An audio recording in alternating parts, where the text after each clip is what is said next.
High সবাইকে, এটা হচ্ছে দার্জিলিং ডে 4 এর পার্ট 2 ভ্লগ। আগের পার্টে দেখলেই আমরা পিস পাগোডা, বাতাসিয়া লুপ এগুলো কভার করেছি। তো এরপরে এই যে গাড়িতে উঠে আমরা যেতে চলেছি রক গার্ডেন আর দার্জিলিংয়ের জুতে। তো চলো যাওয়া যাক, এই জার্নিটা আমার সাথে সাথে তোমরাও এনজয় করো।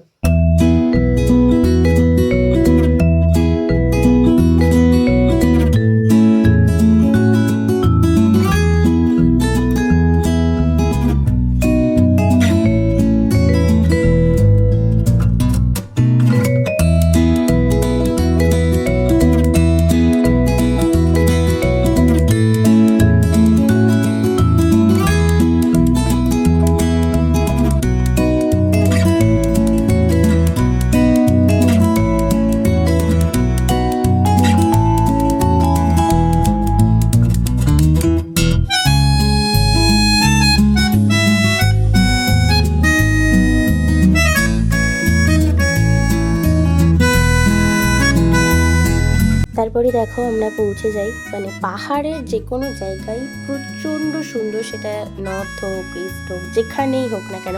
অ্যাজ ইউজুয়াল এটা রক গার্ডেন, এটাও মারাত্মক সুন্দর। মানে আমি প্রত্যেকটা স্পটে গিয়ে মন ভরে আমি দেখি জায়গাগুলোকে। তো দেখো জায়গাটা দেখতে থাকো, খুবই সুন্দর একটা জায়গা। এটাও আমি দিয়ে দিলাম মিউজিক, তোমরা জায়গাটা পুরোটা এবার দেখতে থাকো।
তারপর তো দেখলেই ওখানে দেখা টাকা ঘোরা হওয়ার পর বেরিয়ে আমরা গাড়ি ধরে চলে আসি নেক্সট ডেস্টিনেশন হচ্ছে জুতে।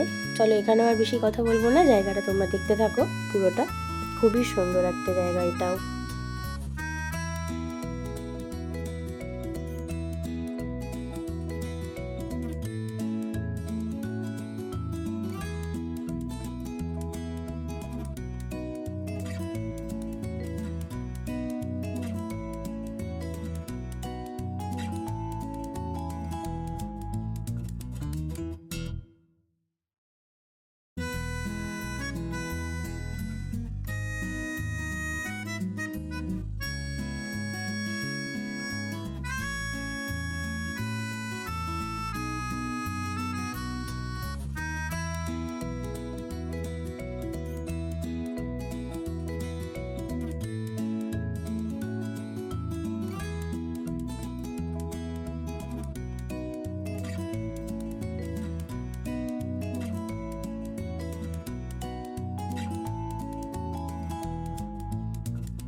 তারপরে আমরা আবার হোটেলের কাছে ফিরে লাঞ্চ করার জন্য রেস্টুরেন্টে চলে যাই। ওখান থেকে সেদিন খেয়েছিলাম হচ্ছে চিকেন থালি।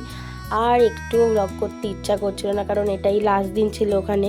লাস্ট বারের মতো যাই মেলে, ওখানে গিয়ে একটু বসে সন্ধ্যেটা কাটিয়ে ওখান থেকে তো হেঁটেই আমাদের হোটেল কাছেই ছিল, তো সেখানে পৌঁছে গেছিলাম। রাতে কি খেয়েছি না খেয়েছি কিচ্ছু দেখায়নি, কিচ্ছুই ক্লিপ নিইনি, কোনোবারই নিতে পারি না, এত ইমোশনাল হয়ে যায় আমি। নেক্সট দিন অনেক সকাল সকাল এই যে দেখো ট্রলি নিয়ে আমরা বেরিয়ে পড়লাম। এইবারে আমাদেরকে ফিরে যেতে হবে। আমি মাঝে সত্যি মানে শুধু ওই বাইরের কিছুই আমি ক্লিপ নিতে গেছি, মানে একদম ভালো লাগে না, মন মেজাজ একটুও ভালো লাগে না। না ব্লগে আমি কোনো কথা বলি, ওই ভয়েস ওভারের জন্যই ছেড়ে দিই যে বাড়িতে এসে ভয়েস ওভার দিয়ে আপলোড করব বলে, মানে একটুও ভালো লাগে না। আমি প্রচুর ইমোশনাল হয়ে যাই, কারোর সাথে ওখানে স্টিল কথা বলি না। তো দেখো দেখতে দেখতে চলে এসেছি, আর একটু রাস্তা বাকি। এই যে একটা হোটেলে চলে এলাম, কারণ কি আমাদের ট্রেন সেদিনকে প্রচুর লেটে ছিল, বললে বিশ্বাস করবে না 6টা না 7টা কত যে ট্রেন ছিল মনে পড়ছে না। সেই ট্রেনটা রাত্রির 12টায় ঢোকে লিটারালি, তার জন্য আমরা একটু রেস্ট নেওয়ার জন্য, এটা আমাদের প্ল্যানে ছিল না, তো এই হোটেলটায় আমরা স্টে করি। তারপরও মানে রাত 12টায় যে ঢুকবে সেটা তো দেখাচ্ছিল না ওখানে, ওই অ্যাপের মধ্যে ওয়্যার ইজ মাই ট্রেনে তো দেখাচ্ছিল আসছে টিকিট করে। আমরা অনেকটাই আগে তাও হোটেল ছেড়ে বেরিয়ে যাই, যে পাছে মিস না করে যাই ট্রেনটা। 8টা 9টার দিকেই, 8টা 9টার মধ্যে আমরা স্টেশনে চলে যাই। তাও ট্রেন যেরকম বললাম ওই অত রাতেই এসেছিলো, তো তখন আমরা উঠে শিলিগুড়ি থেকে কলকাতা আবার ব্যাক টু নর্মাল লাইফ। মানে আমি আর এখানেও কিছু বলতে চাই না, সেদিনও আর সেরকম কিছু ক্লিপও নিইনি যে নেক্সট দিন নামলাম বা কিচ্ছু নিইনি। মানে এই দেখো শিলিগুড়ি, মানে এই লেখাটা দেখলেই আমি প্রচুর কান্না পাই আমার। যাই হোক ফিরে যেতে হলো। তো এখনও কোনো পাহাড়ের ট্রিপ হয়নি, তবে খুব শীঘ্রই হবে। পাহাড় ছাড়া আমি বেশি দিন থাকতে পারবো না। নেক্সট আবার পাহাড়ের কোনো ব্লগে তোমাদের সাথে দেখা হচ্ছে।